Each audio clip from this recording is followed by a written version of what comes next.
બળભાગી છીએ આપણે કે પ્રભુની સાધના પદ્ધતિ આપણને મળી છે. નિશ્ચય અને વ્યવહારનું મજાનું બેલેન્સિંગ પ્રભુની સાધના પદ્ધતિમાં. એ સાધનાને સમજીએ અને પછી એ સાધનામાં વહીએ. કેવો તો આનંદ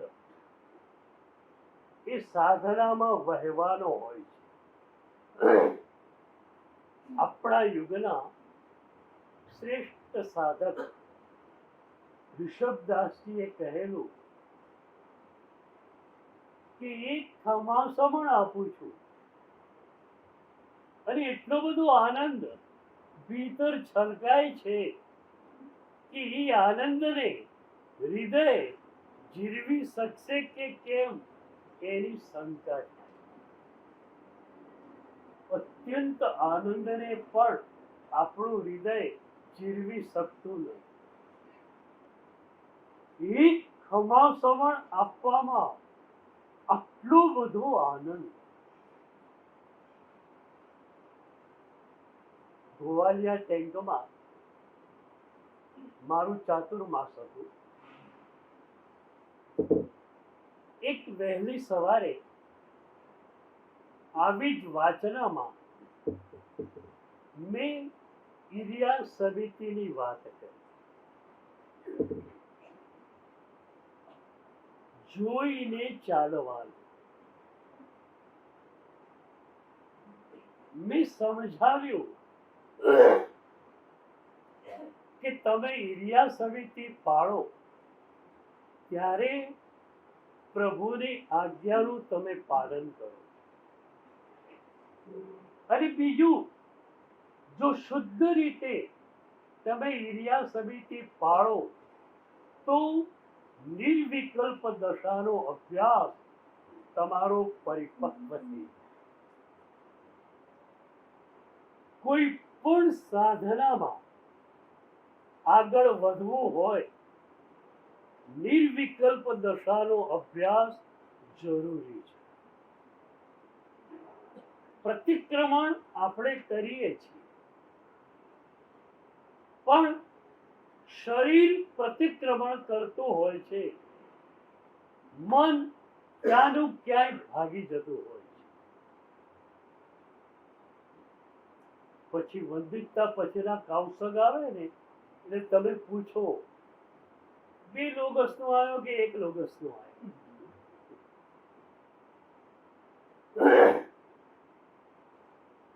ક્યારેક પ્રતિક્રમણ પછી પૂછીએ કે સ્તવન કોણે ગાયેલું,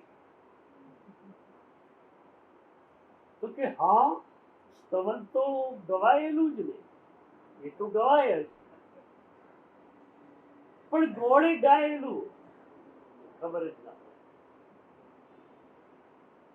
તો પ્રતિક્રમણ શુદ્ધ ક્યારે થાય? જ્યારે આપણે આપણા વિચારોને એક જગ્યાએ સ્થાપિત કરી શકીએ ત્યારે. નિર્વિકલ્પ દશાનો અભ્યાસ તમને થાય તો તમે વિચારોને સ્વિચ ઓફ કરી શકો. શુભ વિચારો છે, આવી રહ્યા છે, તમે આવવા પણ દો. જે ક્ષણે તમને લાગે કે અશુભ વિચાર શરૂ થઈ ગયો એ જ ક્ષણે તમે સ્વિચ ઓફ કરી શકો. આ સ્વિચ ઓફ કરવાની કળા નિર્વિકલ્પ દશાનો અભ્યાસ. ઇરિયા સમિતિની શરત એ છે કે તમે ચાલો ત્યારે નૌકાર વાળી ન ગણી શકો, શુભ વિચાર પણ કરી ન શકો. માત્ર તમારું ધ્યાન એ માર્ગને જોવામાં રહેલું હોવું જોઈએ. આ વાત મેં સમજાવી. 15 દિવસ પછી એક ભાઈ આવ્યા. એ ભાઈની આંખમાં આંસુ. એમણે કહ્યું, ગુરુદેવ, આપે ઇરિયા સમિતિની વાત 15 દિવસ પહેલા કરેલી. એ જ દિવસથી મેં નક્કી કર્યું કે ઘરથી ઉપાશ્રય આવું, ઇરિયા સમિતિ પૂર્વક જ આવું. ઓફિસ તો દૂર છે એટલે ગાડીમાં જવું પડે છે, પણ ઘર નજીક છે ઉપાશ્રય, એટલે નક્કી કર્યું કે ઘરેથી ઉપાશ્રય આવું, ઉપાશ્રયથી ઘરે જાઉં. બીજું પણ થોડુંક મોર્નિંગ વોક વગેરે કરવાનું હોય, એ બધું જ ઇરિયા સમિતિ પૂર્વક કરો. અને એમણે કહ્યું કે સાહેબ, નિર્વિકલ્પ દશાના અભ્યાસ માટે વર્ષોથી મારી મથામણ હતી. હું એ કરી શક્યો નહોતો, પણ માત્ર ઇરિયા સમિતિને કારણે નિર્વિકલ્પ દશાનો અભ્યાસ મને મળી ગયો. કેટલી મજાની સાધનાઓ પ્રભુએ આપી છે. અમે લોકો એવર ફ્રેશ, એવર ગ્રીન. કારણ શું? અમારી પાસે વર્તમાન યોગની સાધના છે.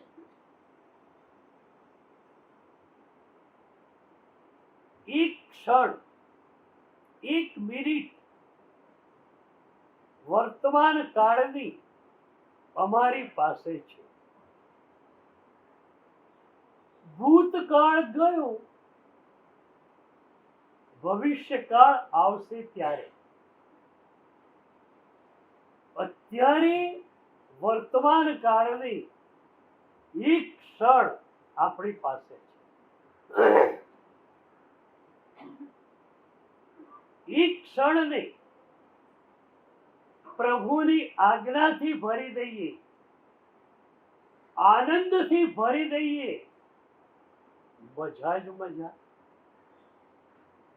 અને બીજી વાત તમને કહું, એક ક્ષણ જો આનંદથી ભરાઈ ગઈ, તો એના પછીની ક્ષણ આનંદથી ભરાઈને જ આવશે. એના પછીની ક્ષણ આનંદથી ભરાઈને જ આવશે. એ વર્તમાન યોગ અમારી પાસે છે. બહુ પ્યારી કથા આપણી પરંપરામાં નાગાર્જુનની આવે છે. નાગાર્જુન પ્રખર બૌદ્ધ આચાર્ય હતા.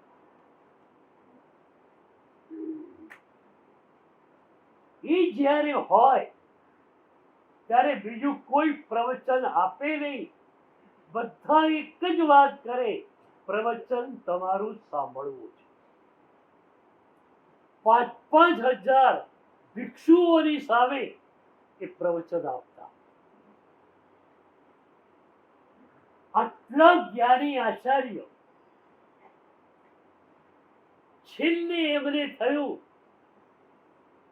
કે ક્યાંક ગુફાની અંદર, ક્યાંક જંગલમાં એકાંતમાં જઈને સાધના કરી. આટલો મોટા આચાર્ય સંઘની અનુમતિ લઈને એકલા ચાલ્યા. સાંજે એક ગામ આવ્યું. ગામમાં કોઈ ધર્મશાળા નહોતી, કોઈ મંદિર નહોતું. ખુલ્લો ચોરો લોકોએ બતાવ્યો કે આ ખુલ્લો ચોરો છે, એમાં બધા સંતો ઉતરે છે. નાગાર્જુન ત્યાં ઉતર્યા. રાતના 12 સુધી ધ્યાન ચાલ્યું. તમને ખ્યાલ છે, અમારો દિવસ ધ્યાનમાં જાય અને રાત્રિ ધ્યાનમાં જાય, બરોબર? આપણે શું હોય, દિવસ ધ્યાનમાં જાય, રાત્રિ ધ્યાનમાં જાય.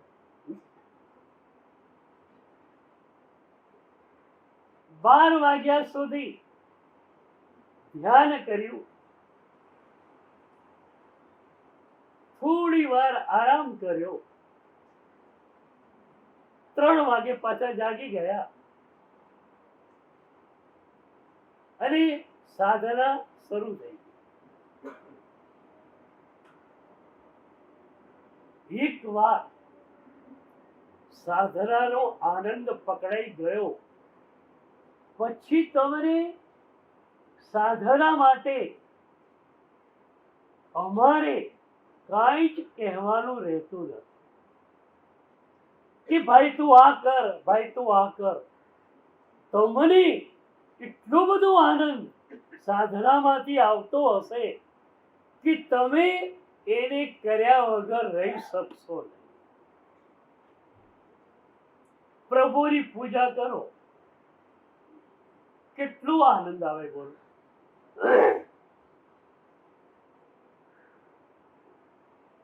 તમે જ્યારે પૂજા કરો છો ત્યારે કોનો સ્પર્શ કરો છો? અમે લોકોએ પ્રાણ પ્રતિષ્ઠા વખતે વૈશ્વિક પરમ ચેતનાને મૂર્તિમાં આરોપિત કરેલી. એ વૈશ્વિક ચેતનાનું એક ઝરણું ચાલુ થયું કે ઉપરથી વૈશ્વિક ચેતના મૂર્તિમાં દાખલ થતી જાય અને 9 ચૈતન્ય કેન્દ્રોમાંથી એ બહાર આવતી જાય.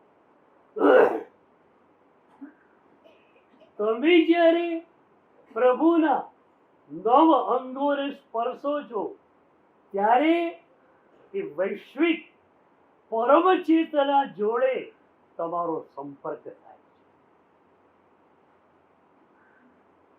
એકવાર અમે લોકો પાલિતાણામાં હતા. એક જર્મન વિદ્વાન પાલિતાણા આવેલા.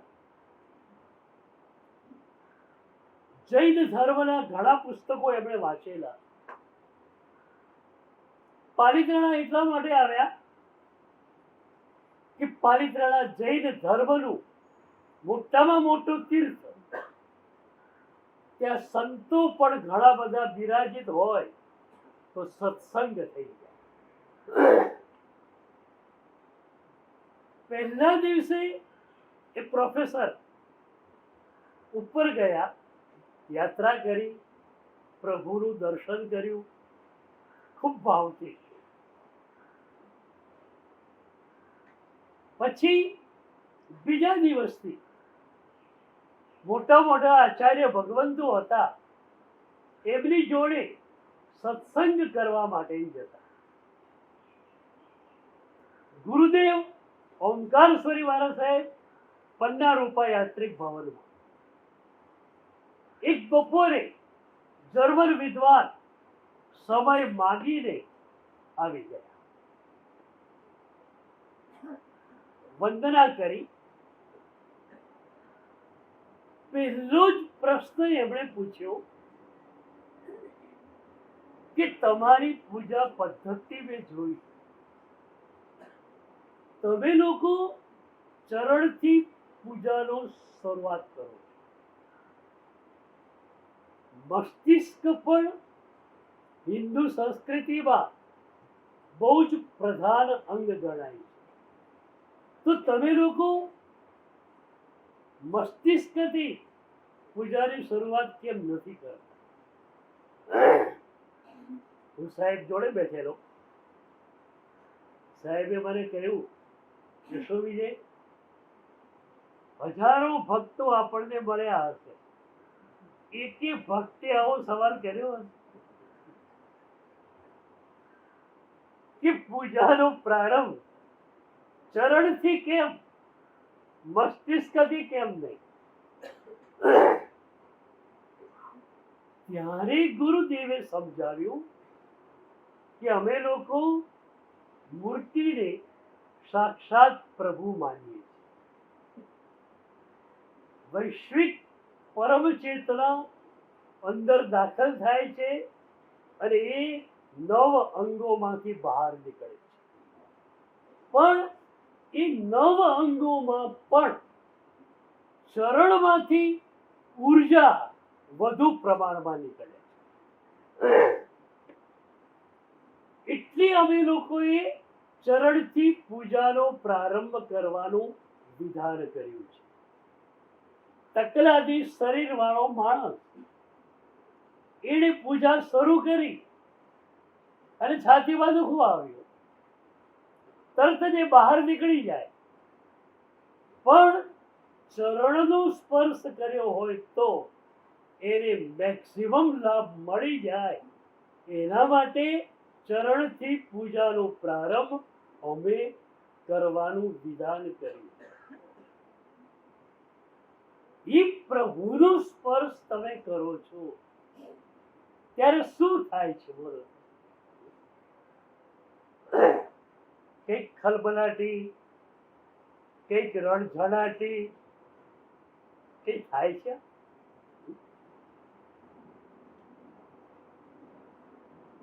લીક થયેલો વાયર હોય, સેટ ટચ થઈ જાય ને તો પણ એકદમ સપ લાગે. પ્રભુમાંથી આ વિદ્યુત પ્રવાહ, આ ઉર્જા, આ શક્તિ પ્રતિ પળે નીકળી રહી છે અને તમે એનો સ્પર્શ કરો છો તો તમને કોઈ ખલબલાટી કેમ થતી નથી?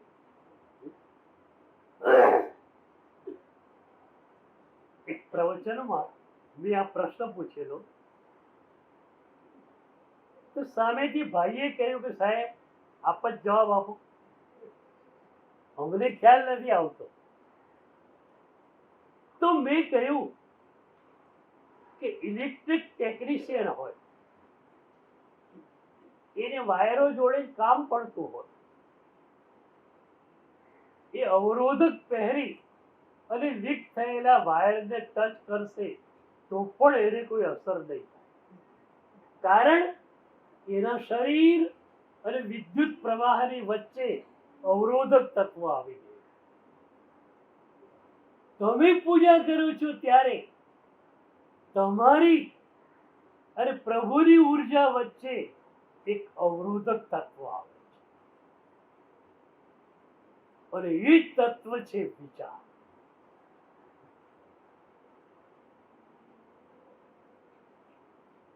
મન વિચારોમાં ખોવાયેલું હોય છે.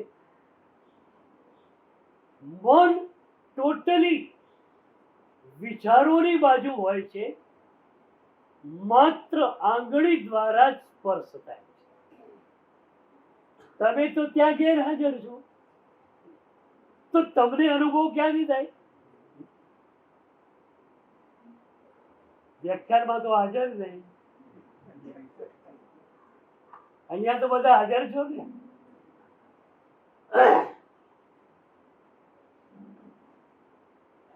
નાગાર્જુન રાત્રે 3 વાગે ઉઠી ગયા, સાધના શરૂ થઈ. સવારે 6:30 વાગ્યા, જોયું તો ખ્યાલ આવ્યો કે પોતાનું લાકડાનું પાત્ર જેમાં ભોજન લાવવાનું હોય એ અને પાણી પીવાનું પાત્ર બે અદૃશ્ય છે. રાત્રે કોઈ હાથ મારી ગયો. નાગાર્જુન રોજ એકાશો કરતા, 12, 12:30 ભિક્ષા માટે જવાનું. 6:30 વાગે જોયું કે ભિક્ષાનું પાત્ર અદૃશ્ય છે, પાણી પીવા માટેનું પાત્ર અદૃશ્ય છે. વર્તમાન યોગની એવી સાધના હતી કે કોઈ વિચાર નથી આવતો. 12:30 ભિક્ષાએ જવું છે ને, 12:30 ની વાત 6:30 કેમ વિચારાય? ન જ વિચારો ને તમે કોઈ. આવતીકાલની વાત આજે વિચારો ખરા.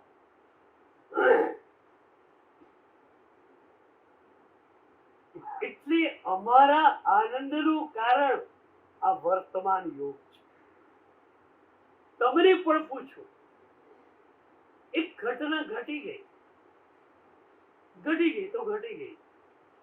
હવે તમે ગમે એટલા વિચારો કરો, એ ઘટના બીજી રીતે ઘટિત થવાની કરી તો જે પણ ઘટના ઘટી ગઈ એના માટે સ્વીકાર સિવાય કયો માર્ગ છે? મને એકવાર એક પ્રવચન સભામાં પૂછવામાં આવેલું કે પ્રભુની પૂરી સાધનાને એક શબ્દમાં મૂકવી હોય તો એના માટે કયો શબ્દ વાપરી શકાય? 45 આગમ ગ્રંથોમાં ફેલાયેલી પ્રભુની સાધનાને એક શબ્દમાં મૂકવી હોય તો એ એક શબ્દ કયો હોય? ત્યારે મેં કહેલું કે સર્વ સ્વીકાર એ એક શબ્દ એવો છે જે પ્રભુની પૂરી સાધનાનું પ્રતિનિધિત્વ કરે છે. ભગવાને પોતે ઉત્તરાયણ સૂત્રના 15મા અધ્યાયમાં કહ્યું, જો કશિણમ અય્યાસય સભિક્ખો, જે બધે બધાનો સ્વીકાર કરે એ જ મારો ભિક્ષુ છે. ઘટના ઘટી ગઈ, સ્વીકાર, કોઈ ફરિયાદ નથી. ભક્ત હોય ને એની પાસે શું હોય? ફરિયાદ ના હોય, ફરી ફરી પ્રભુની યાદ હોય. ભક્ત પાસે ફરિયાદ હોય ખરી? કેમ ન હોય? આ વર્તમાન યોગ હોવાને કારણે. 6:30 વાગ્યા છે, ભિક્ષા પાત્ર નથી, ખ્યાલ આવી ગયો, કોઈ વાંધો નથી, કોઈ વાંધો નથી. વોરવા જવાનું 12:30 છે, ત્યાં સુધી કોઈ આવી ગયું અને મૂકી ગયું તો ઠીક છે. સાધનામાં લી 12:30 વાગ્યા, કોઈ આવ્યું જ નથી. નથી ભિક્ષા પાત્ર, નથી જલ પાત્ર. નાગાર્જુન નીકળ્યા. પહેલો જ એક બંગલો આવ્યો. બંગલાની બહાર એનો માલિક ઉભેલો. એ બૌદ્ધ ધર્મી હતો અને આગળ પડતો હતો.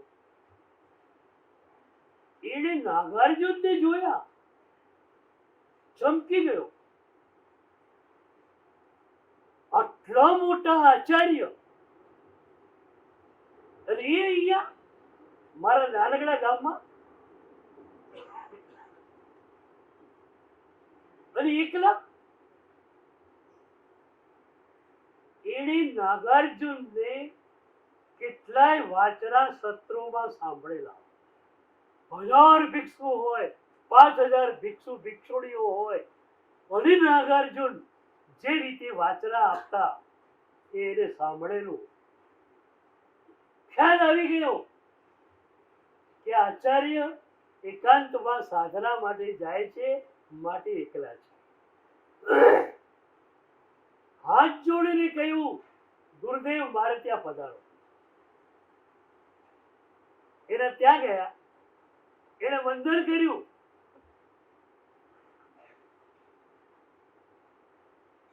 મંગલ પાઠ સાંભળ્યો.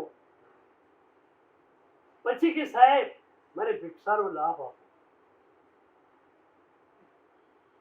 પાત્ર તો છે નહીં. એ ગ્રહસ્થને ત્યાં પણ લાકડાનું પાત્ર નહોતું.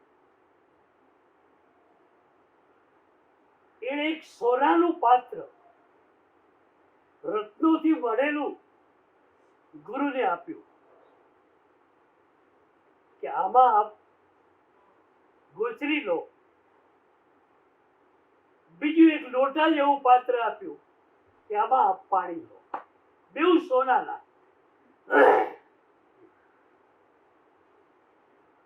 નાગાર્જુનની એ ભૂમિકા હતી જ્યાં માટી અને સોનું બેઉ એક સરખા હતા. અમારે ત્યાં પંચસૂત્ર, ચોથા પંચસૂત્રમાં હરિભદ્ર સૂરી મહારાજ સાહેબે કહ્યું કે નવદીક્ષિત મુનિ, નવદીક્ષિત સાધ્વી પણ કેવા હોય? સમલેટું મણિ કાંચન. એને માટીના ઢેફામાં અને સોનામાં કોઈ ફરક દેખાતો નથી.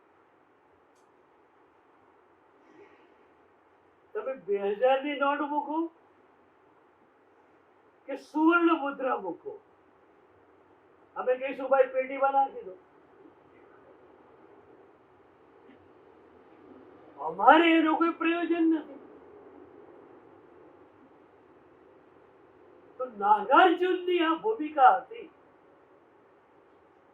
સોનાનું પાત્ર લઈ લીધું, એમાં રોટલી શાક લીધા,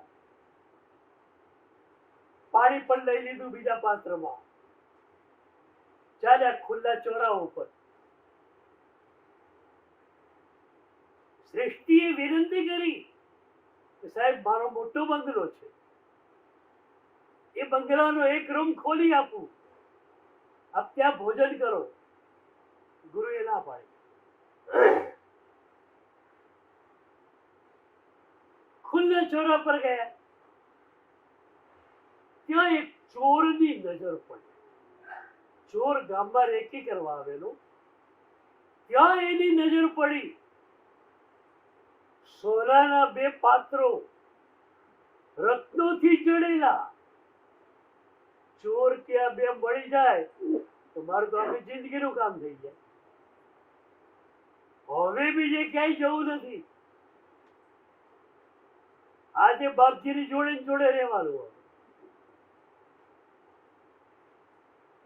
ચોરાની પાછળ ભીત હતી, એ ભીતરે અડેલી ને એ રહ્યો.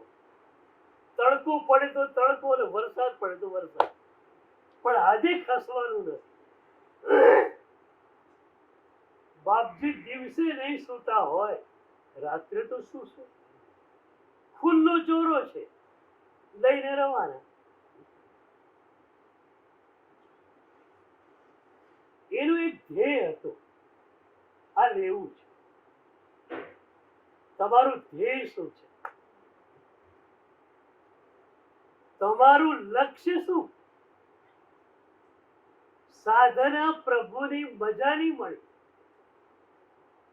એવી સાધના જે રાગ અને દ્વેષને સંપૂર્ણતયા ખતમ કરી શકે. આવી સાધના મળી ગઈ, પણ તમારું ધ્યેય શું? આજે નક્કી કરો કે જેમ જેમ સાધના પથમાં હું આગળ ચાલું, તેમ તેમ મારો રાગ અને દ્વેષ ઘટવા જો. પછી જુઓ કે એવું જ નિમિત્ત મળ્યું અને ગુસ્સો ઓછો આવ્યો, તો તમે માની શકો કે હું સાધના માર્ગ પર પ્રોપરલી અને પરફેક્ટલી ચાલી રહ્યો છું.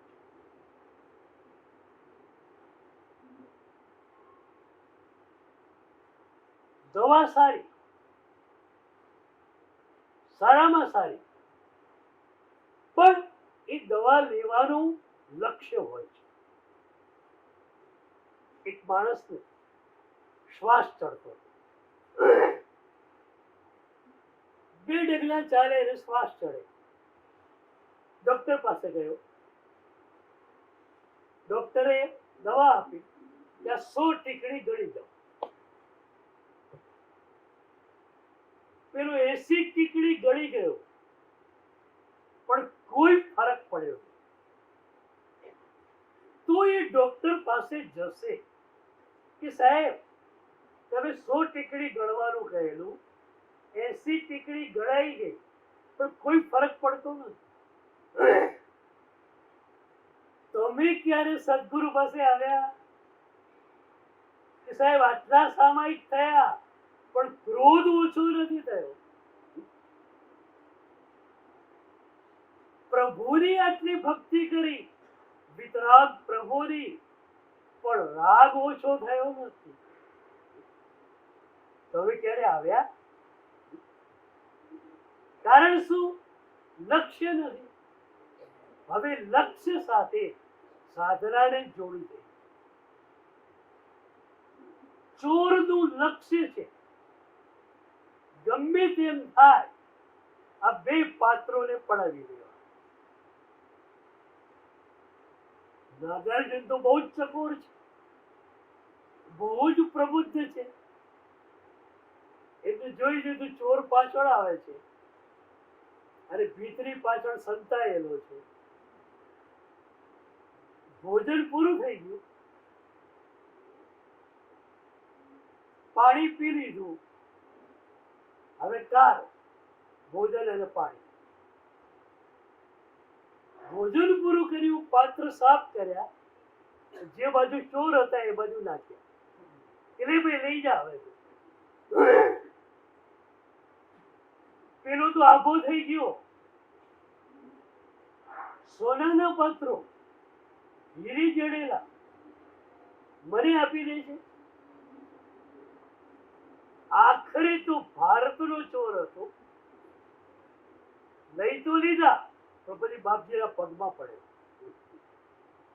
અંદર આવ્યો ચોરામાં, પગમાં પડ્યો અને પછી એને કહ્યું સાહેબ ચોર છું, ચોરી ન કરવાનો નિયમ તમે ન આપતા, બાકી કોઈ પણ નિયમ આપી દો, કારણ કે સંત પાસેથી કોઈ પણ નિયમ લીધા વગર ખાલી હાથે જવાય નહીં.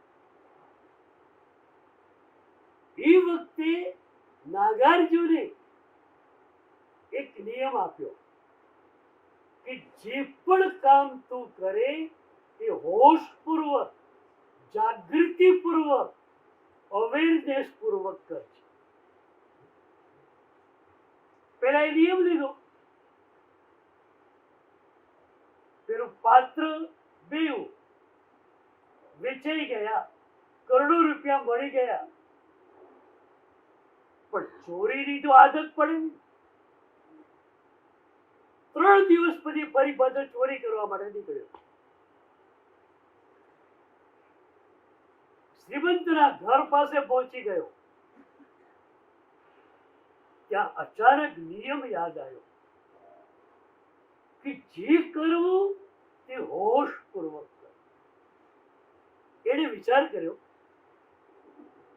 કે કરોડો અબજો રૂપિયા મળી ગયા છે, હવે મારે ચોરી કરવાની જરૂર શું છે? હવે તો કોઈ ગામમાં પહોંચી જાઉં, મોટો બંગલો લઈ લઉં, ખેતીવાડી મોટી હોય અને શાંતિ ઇજ્જતથી ન જીવું. એક નિયમ, હોશપૂર્વક બધું કરવું. ચોરી છૂટી ગઈ અને ચોર સાહુકાર બની ગયો. તો નાગાર્જુન પાસે વર્તમાન યોગ હતો અને જ્યાં વર્તમાન યોગ છે ત્યાં આનંદ જ આનંદ છે. પ્રભુની આવી સાધના આપણને મળી છે. એ સાધનાના ઊંડાણમાં આ ચાતુર્માસમાં આપણે જવું છે. આપણે નાચી ઉઠશું કે આવી સાધના મને મળી છે. આજે ચોમાસી 14, આજથી ચાતુર્માસ યાત્રા શરૂ થઈ ગઈ.